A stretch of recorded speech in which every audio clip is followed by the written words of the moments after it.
दोस्तों, भारत में आतंकियों की कई योजनाएं विफल हो जाती है।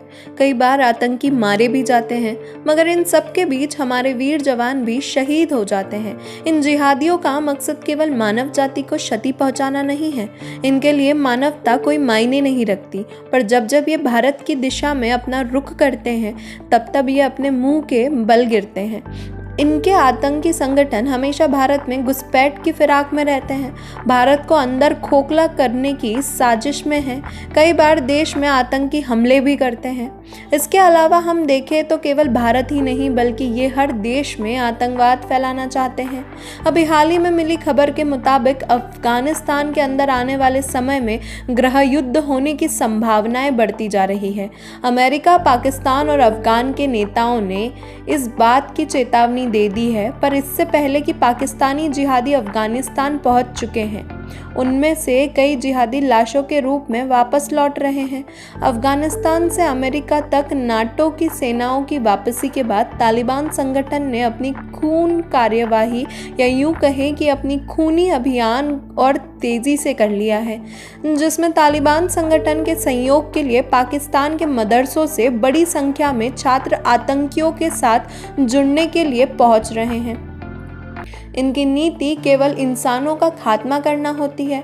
इनकी प्रकृति केवल धरती पर से इंसानों को समाप्त करना और लोगों में अपना डर फैलाकर राज करना है। पर इन हैवानों को मानवता की कोई जानकारी नहीं होती। इनके सिर पर केवल खून सवार होता है, जिसे या तो वे किसी का खून करके शांत करते हैं, या खुद मरने के बाद। जो मदरसा छात्र इस युद्ध में शामिल होने गए हैं, उन्होंने इस युद्ध को जिहाद करार दिया है। इनके एक ही मकसद है, इंसानों की जान लेना और आतंकवाद जैसी प्रवृत्तियों को बढ़ाना। इसके अलावा पूरे पाकिस्तान के मौलवी इस युद्ध के लिए समर्थन जुटा रहे हैं, और कई तो ऐसे भी हैं जो तालिबान के लिए चंदा भी इकट्ठा कर रहे हैं। इससे साफ होता है कि ये लोग आतंकवाद को बढ़ावा देते हैं और जिहादियों को संरक्षण देते हैं। पाकिस्तान सरकार ने इस बात का खंडन करते हुए कहा है कि उसके देश से जिहादी अफगानिस्तान नहीं गए हैं, लेकिन चमनस्पिन, बोल्डाक और तुर्खुम सीमा से बड़ी संख्या में पाकिस्तानी आतंकियों के शव वापस लौट रहे हैं। कितनी सफाई से झूठ बोलते हैं ये लोग, जैसे कि लोग बेवकूफ़ हो। पर खैबर पख्तूनख्वा और बलूचिस्तान प्रांत के स्थानीय लोगों ने बताया कि बड़ी संख्या में पाकिस्तानी तालिबान के साथ मिलकर अफगान सेना से जंग लड़ते हुए अफगानिस्तान में मारे गए हैं। उन्होंने बताया कि पाकिस्तानी जिहादियों के अंतिम संस्कार में बड़ी संख्या में लोग शामिल हुए हैं। मध्य जुलाई में 22 साल के अब्दुल राशिद को पेशावर शहर के उपनगर में दफनाया गया। राशिद मई महीने में जिहाद के लिए अफगानिस्तान गया था। उसे हाल ही में नांगरहार प्रांत में मार गिराया था, जिसके बाद उसने शव को तोरखुम सीमा के जरिए पाकिस्तान लाया गया था। उसके अंतिम संस्कार में हजारों की संख्या में लोग शामिल हुए थे। उन्होंने राशिद के परिवार को बधाई दी। उनका बेटा अल्लाह की राह में कुर्बान हो गया।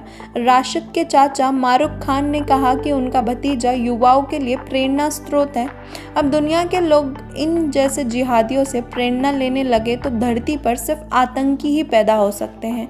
देशभक्ति और हिंसा दोनों में जमी आसमान का फर्क है, जो इन जिहादियों की समझ में बिल्कुल परे हैं। वहीं दूसरी ओर रुख किया जाए तो पाकिस्तान के गृह मंत्री शेख रशीद ने बात मानी है कि जिहादी कई आतंकियों के शव पाकिस्तान आते हैं। एक तरफ तो ये लोग जिहादी आतंकियों को शरण देने की बात से इनकार करते हैं, वहीं दूसरी ओर इस तरह के स्टेटमेंट भी देते हैं। जानकारी के अनुसार बलूचिस्तान में पश्तून बहुल इलाके में जिहादियों को अक्सर दफनाया जाता है, उनके लिए दुआ की जाती है। एक स्थानीय निवासी ने अक्सर दफनाने की प्रक्रिया होती है। इस दौरान तालिबान आतंकी तकरीर करते हैं और मारे गए युवक के परिवार को बधाई देते हैं। सोशल मीडिया पर ऐसे कई वीडियो वायरल हुए हैं, जिसमें दिखाई दे रहा है कि हजारों लोग तालिबान के सफ़ेद झंडे के साथ दिखाई दे रहे हैं। तो दोस्तों, आज के इस वीडियो में फिलहाल इतना ही। तब तक के लिए देखते रहिए प्रलय टीवी। सब्सक्राइब कीजिए प्रलय टीवी चैनल को और बेल आइकन दबाएं लेटेस्ट न्यूज़ अपडेट के लिए।